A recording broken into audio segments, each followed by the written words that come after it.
Boxers who faced misconceptions both win gold. Mass YouTube outage hits Russia. North Korea sends more trash balloons toward South Korea. Landslide at Uganda garbage dump. Japan issues its first ever Megaquake advisory.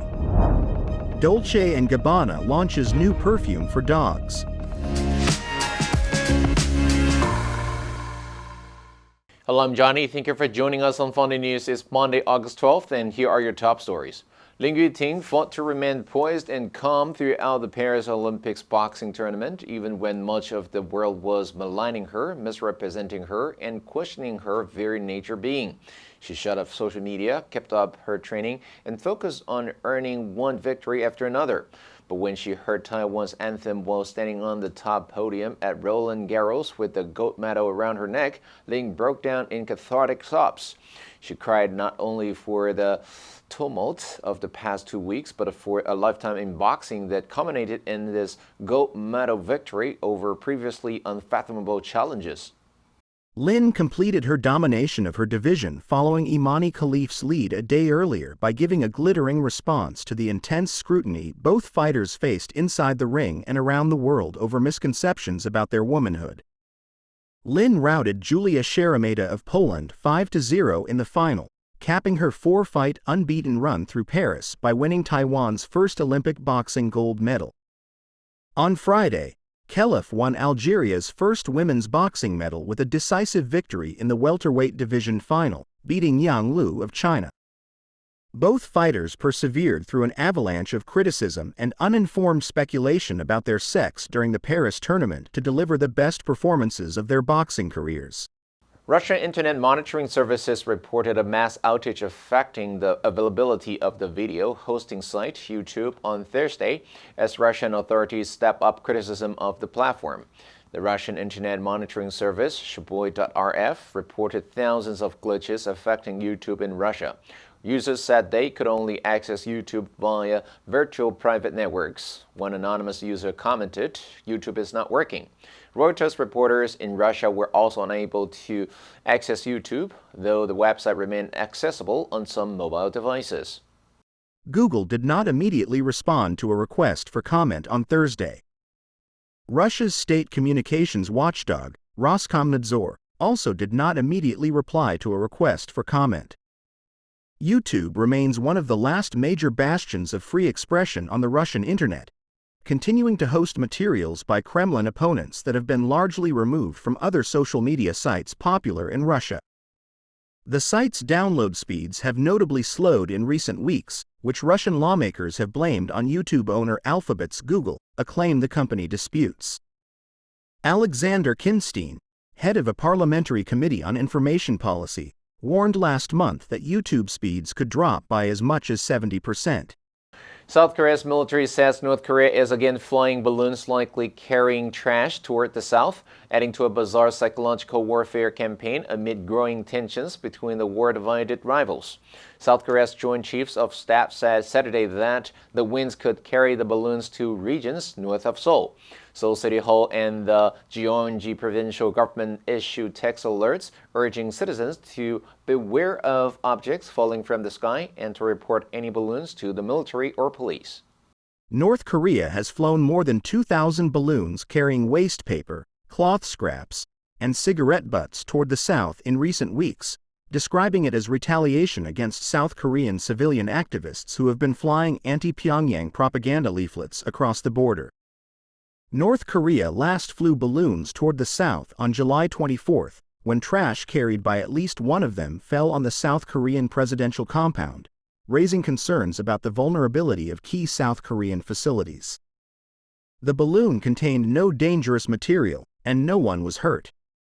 The Korea's tit-for-tat Cold War-style campaigns are inflaming tensions, with the rivals threatening stronger actions and warning of grave consequences.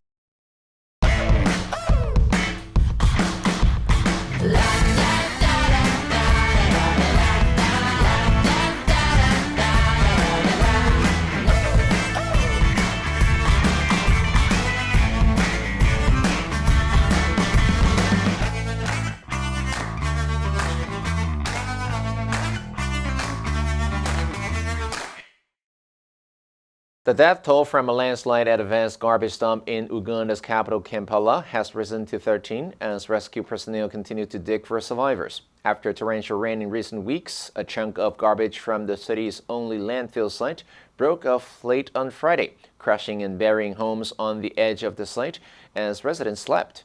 Police spokesperson Patrick Anyogo said, "The latest we have is 13 dead, but rescue services are continuing."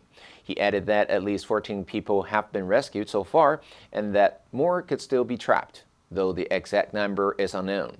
The Uganda Red Cross said tents have been set up nearby for those displaced by the landslide. The Kaitizi landfill site has served as Kampala's sole garbage dump for decades and has turned into a large hill. Residents have long complained about hazardous waste polluting the environment and posing a danger to them. Efforts by the city authorities to procure a new landfill site have dragged on for years. Similar tragedies have occurred elsewhere in Africa due to poorly managed mountains of municipal garbage. In 2017, at least 115 people were killed in Ethiopia, crushed by a landslide at a garbage dump in Addis Ababa. In Mozambique, at least 17 people died in a similar disaster in 2018 in Maputo. After a 7.1 magnitude earthquake shook southern islands in Japan on Thursday, the country's meteorological agency issued an ominous warning. Another larger earthquake could be coming, and the risk will be especially high over the next week.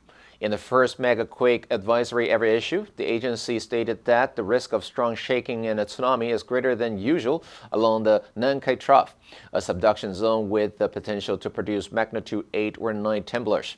It advised residents in the area to prepare.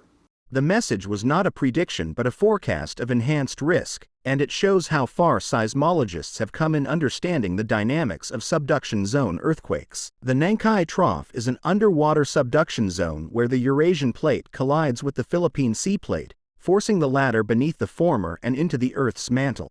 Subduction zone faults build stress, and a so-called megaquake occurs when a locked fault slips and releases that stress. These zones have produced the most powerful earthquakes in Earth's history. The Nankai Trough Fault has several segments, but if the entire margin of the fault were to slip at once, Japanese scientists believe the trough is capable of producing an earthquake of up to magnitude 9.1. Fashion house Dolce Gabbana has launched a new alcohol-free perfume for dogs called Tefe in honor of Domenico Dolce's poodle, but not all vets and pet owners agree it's safe or appropriate. The perfume costs €99 for 100 milliliters and has been certified suitable for animal use. It follows a safe pet cosmetics protocol designed to ensure a degree of safety for cosmetic products for animals comparable to that required for humans. Bureau Veritas Italia is a publicly held company that provides inspection, laboratory verification, and certification services for this product. The company said in a statement issued for the launch of the perfume, through compliance recognition granted by Bureau Veritas Italia, participating companies demonstrate their sensitivity in creating products that ensure the safety and respect of animals, in accordance with established standards. All the dog owners consulted agree that the fragrance is gentle and well accepted by their pets, and veterinarians approve of the product. However, not all vets agree, as they may interfere with the animal's sense of smell and cover up bad odors that could be a symptom of disease. Among the enthusiastic users of pet fragrances are groomers who take care of the hair and aesthetics of dogs. The answer for last Friday was B, dwindled. Membership of the club has dwindled from 70 to 20. Did you answer correctly? Now let's delve into the news of boxers who faced misconceptions both win gold. Number 1, malign. 公开的诽谤、诋毁、重伤等于 slander. She feels she has been much maligned by the press. Number 2, misrepresent. 不实报道、误传、歪曲. He felt that the book misrepresented his opinions. 3. Cathartic. 起到发泄作用的、宣泄情绪的. His laughter was cathartic, an animal yelp that brought tears to his eyes. Next, we have a multiple choice question for everyone to practice. Which answer would you choose? You can write your answer in the comment section. The correct answer will be announced tomorrow. And that's all for today's Funday News. Be sure to tune into Funday News from Monday to Friday and click the link below to join Funday for free. I'm Johnny Wu, your host. I'll see you next time.